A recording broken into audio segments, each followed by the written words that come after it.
Godzilla vs Ultraman is one of the greatest debates in fiction, and I will not hear otherwise because this matchup is so serious that there are even official crossover statements from Toho and Suburaya, with both companies kinda seemingly suggesting that Godzilla characters were at the very least more powerful than Ultraman characters. But of course, this only applies to their Showa eras because since then both franchises and obviously their characters have gotten even more powerful than their past selves. But the one thing that still disappoints me the most is that these two have never actually met in a real crossover. I mean, all we have are some games and perhaps the Shin Heroes universe, which was actually kinda weird. I mean, just look at it. What the hell is this? There are also some official guides from Toho and Suburaya confirming that both Showa Godzilla and Ultraman actually exist in the same Showa universe.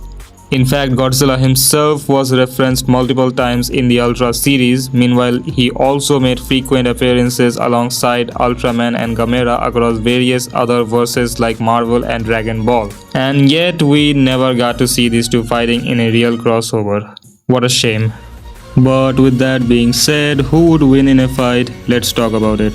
Starting off with everyone's favorite Ultraman. Now Ultraman himself would actually get into those universal to complex multiversal levels. This is because not only does he scale above beings like Judah and Darkzagi, who have multiple statements throughout the franchise implying that they both possess enough power to destroy an entire universe, but then he also scales to other beings within the verse who are capable of destroying multiple universes at once. But of course with Darkzagi, it's repeatedly stated that he is capable of destroying the entire universe, and in Ultraman series, universes are confirmed to be infinite in size, and each of these universes are stated to contain several realms that are referred to as fourth dimensional, which alone qualifies as a universal plus to low multiversal level feat. But again, Ultraman also scales to the likes of Ultraman Belial, whose best feat in the new generation era was basically him casually withstanding the explosion of that universal bomb or the eradication bomb, which was going to wipe out an entire Ultraman universe from existence just by causing a massive space-time rupture or a black hole that rapidly consumed the entire Ultraman universe, aka the world of Sidespace, or you can say a bubble universe. Now again, each universe in Ultraman is known to be infinite in size, if not the multiverse itself is just flat out infinite, which holds infinite universes and timelines where every single possibility branches out infinitely and creates an infinite number of parallel worlds or alternate timelines. Then it's also stated that each universe in Ultraman contains several fourth dimensional spaces, and again it's mentioned multiple times that there are also other higher dimensions or dimensional hierarchies within the Ultraman verse which extend beyond the fourth and reaches up to like the fifth to possibly even the sixth dimension, which again is complex multiversal. Since Belial was able to survive that super dimensional eradication bomb, which again can blow up the entire universe, then he would easily be a complex multiversal level being. And of course the strongest Ultramans like Saga, Legend, King and Nova, whoever scales to Belial would easily upscale that feat. If not, Ultraman Nova himself is considered to be on a higher level than the likes of Diavolo. Sorry, it's Absolute Diavolo by the way, who again is shown to possess enough strength to destroy not only one but multiple of these bubble-shaped universes at once, where each bubble is stated to contain a level 1 multiverse which again is infinite in size and contains infinite timelines, possibilities and higher dimensional realms, which is a pretty insane complex multiversal level feat.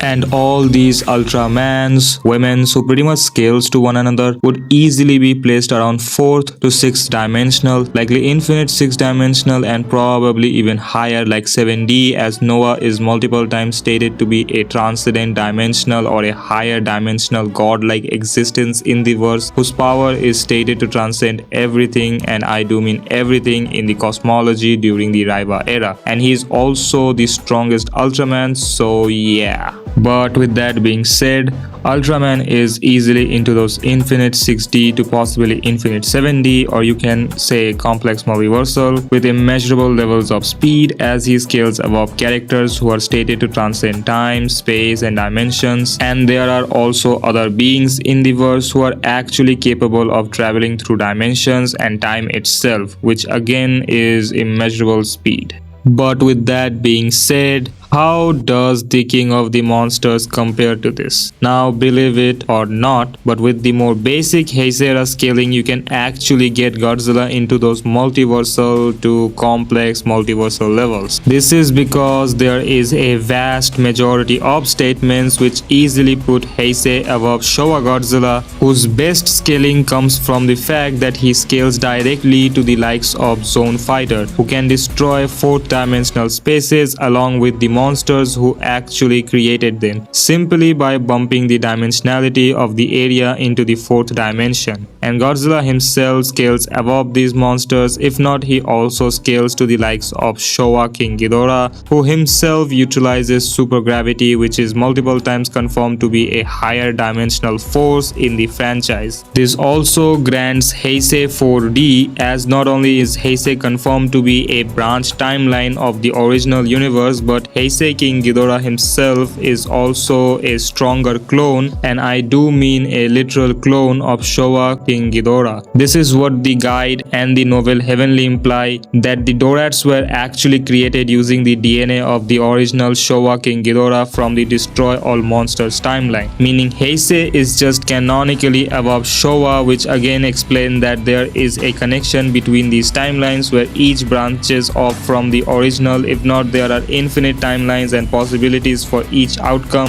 which is actually consistent with the other parts of the verse. We also know that Mecha King Ghidorah uses an energy called Time Warp, which allows him to break through the timelines into a higher world, which is a realm beyond the timelines that completely transcends the space and time of the universe. Then he channels the same energies through his attacks, which Godzilla withstands pretty easily. But again, he also massively upscales mythological gods from his verse like Amaterasu and Susanoo, aka Mothra and Bathra, who in the ancient past bullied Orochi, who himself is a god-eating beast and is able to generate hyperspace energies. We also know that these same gods were born from a big bang, which not only created the universe but the entire Godzilla multiverse, which again is infinite in size and contains infinite timelines, where each of those timelines is stated to contain realms that are fourth to even fifth dimensional by themselves, which makes MKG's world a sixth dimensional construct. Meanwhile, Godzilla himself scales to the likes of Space Godzilla, who is stated to transcend dimensions and the laws of physics with supergravity, which again is higher dimensional, extra dimensional, and super dimensional in the cosmology. Now, since these 4, 5, and 6D realms are never considered as higher dimensional, but monsters like Godzilla, gods like Amaterasu and Susanoo, or forces like supergravity are, then you can argue that Godzilla at bare minimum is 6 to possibly 7th dimensional, if not infinitely into 6-7, as Space Godzilla is stated to absorb infinite energy from the infinite space. And then you have the greatest burning form, which also grows infinitely in power after each time he shoots his infinite spiral heat ray, which he uses 5 times on Destroyer, and he was already like 2 or 3 layers, meaning burning Godzilla is 7 to 8 layers into infinite 7D. In terms of his combat and reaction speed, he is immeasurable, as he is able to fight beings like Orochi, who tagged a mythological bird named Amano Shiratori, who can fly through dimensional cracks and time itself. If not, Godzilla is also able to sense changes in timelines and monsters from different places in time, as he was able to detect Mecha King Ghidorah's time travel before he arrived back in time. The speed scaling also gets backed up by other parts of the verse like Mothra Leo, which confirms the fact that the speed of light in the Godzilla multiverse is actually immeasurable speed. And since Space Godzilla also came from the edge of the infinite universe, and his crystals are faster than his own flight speed, which is stated to be faster than the speed of light.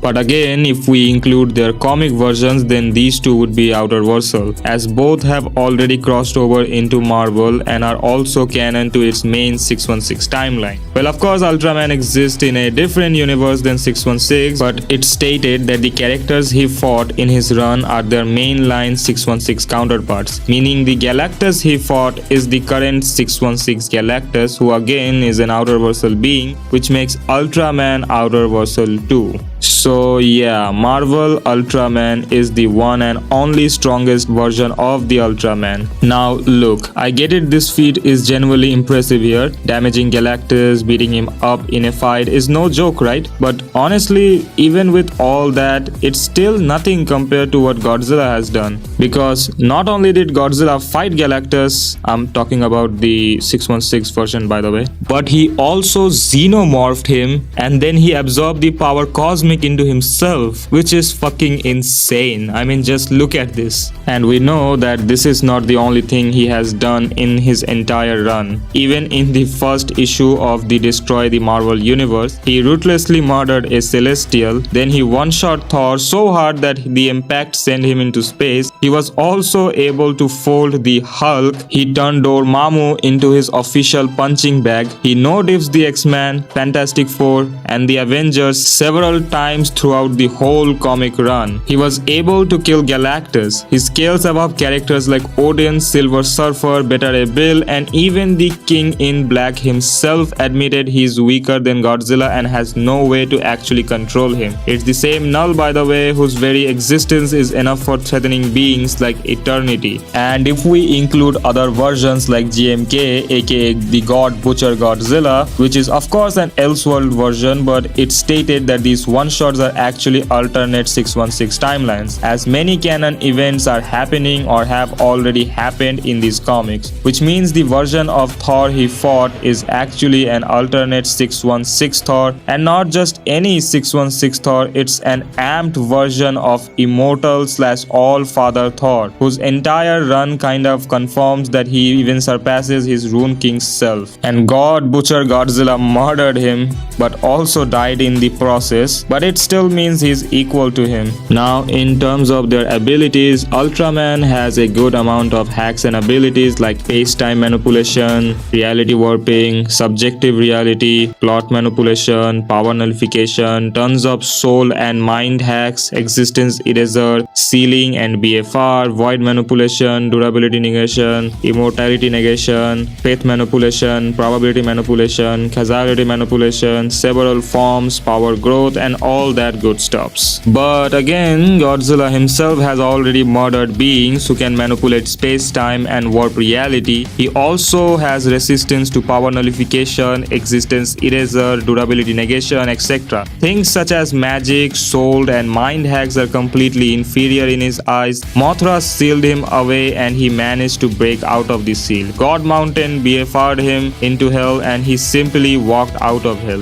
Godzilla also has resistance to faith, probability, causality manipulation, and narrative hexes thanks to beings like GIH, Marvel, Heisei, and Ultima. Godzilla also has one of the craziest forms of immortality in fiction. He can regenerate himself from the cellular level to the astral level, as Zeus vaporized him completely. Even his soul was destroyed, yet he still managed to regenerate himself from nothing. And of course, his power growth is stupid, as he is able to consistently grow stronger and stronger every single day, and during fights, his meltdown also allows him to grow infinitely in power until he dies. And of course, with his sheer willpower, he can overcome challenges that are stated to be impossible for weaker versions of himself, but he simply wills himself to become as strong as he wants to be and easily overcomes the impossible. He has even surpassed two beings that represents absolute infinity, which in turn grants him the absolute willpower. So yeah, Godzilla vs Ultraman is a one-sided storm. Believe it or not, it's actually not even close if you are doing a composite versus composite, because not only does Godzilla have better feats, hacks, and power growth than Ultraman, he simply has more via crossovers or just from his own verse, because it's stated that even beings like Heisei Godzilla also scale to the other cosmologies like H.P. Lovecraft, which is sort of a part with the Godzilla multiverse, and the original Showa Godzilla is stated to be on par with the beings from their verse. But again, we know that other cosmologies like Hinduism, Buddhism, Japanese mythology, etc. are also canon to the Godzilla multiverse, and not just canon, they also share several aspects and concepts with the cosmology like good, evil, life, death, punishment, dualities, spirituality, infinite dimensional layers, transcendence, and all those types of crazy things. And Godzilla scales to all of this, as again he is literally stated to be one of the same beast from their mythology, and also capable of fighting mythological beings like Orochi, who himself is comparable to these same gods who didn't just created the multiverse, but they also gave definitions to these universes, which again are stated to lack the very concepts of space and time. Since Heisei Godzilla is the strongest being in the entire Godzilla multiverse, this would easily put him above these same gods, and it's also stated that his power is comparable to the Big Bang, which created everything. Meanwhile, he also scales above other versions like Ultima and Marvel, who again are canonically weaker than Heisei, which Toho themselves admitted even in the current times that Heisei is still their strongest Godzilla, and the enemies he fought are the strongest monsters in Toho's history,